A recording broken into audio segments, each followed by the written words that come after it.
La couche d'ozone désigne la partie de la stratosphère contenant une quantité relativement importante d'ozone. À haute altitude, la couche d'ozone a pour effet d'absorber la plus grande partie du rayonnement solaire ultraviolet, qui est dangereux pour les organismes vivants, et joue donc un rôle protecteur pour les êtres vivants.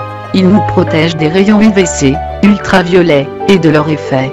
Il est mauvais aussi car c'est celui que tous les êtres vivants sont amenés à inhaler et qui présente, selon sa concentration, une certaine toxicité. En l'absence de cette couche d'ozone, la vie n'aurait été possible que dans les océans, à une profondeur suffisante de la surface des eaux, les UV ne pénétrant qu'en surface.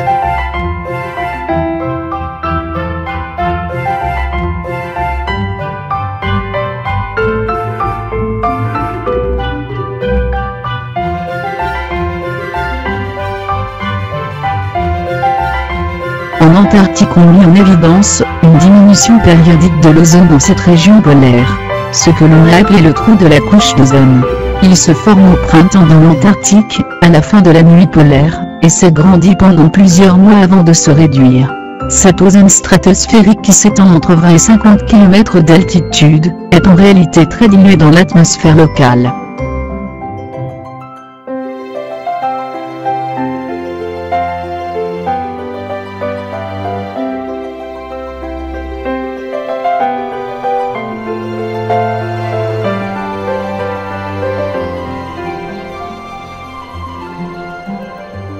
Perte d'ozone en Arctique.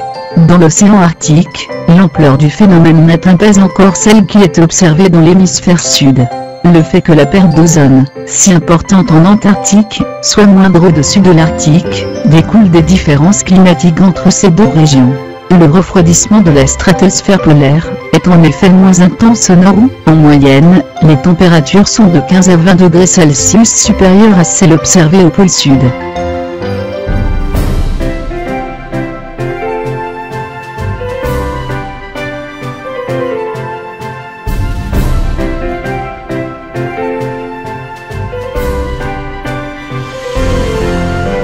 Éruptions solaires.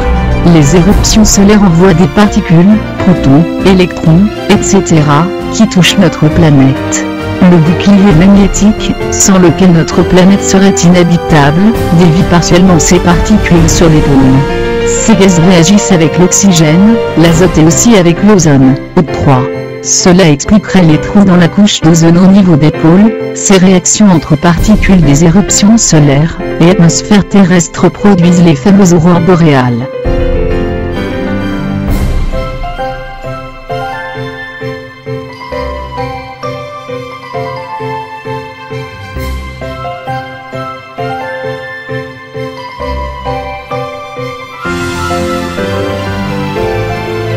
Ultraviolets sur les organismes vivants. Les ultraviolets sont des agents mutagènes, ils détériorent l'ADN des cellules, ce qui dérègle leurs activités biologiques, cancer, ou les détruit, coup de soleil. Le 9 octobre 2003, au sud du Chili, la couche d'ozone qui avait perdu 50% de son épaisseur habituelle, offrait si peu de protection contre les ultraviolets que ce jour-là, il suffisait de passer 5 minutes dehors sans protection pour attraper un coup de soleil. De plus, les rayons ultraviolets perturbent les divisions cellulaires des micro-organismes aquatiques, ce qui a de graves conséquences sur la vie au pôle. En plus des cancers de la peau, on observe aussi un affaiblissement général du système immunitaire.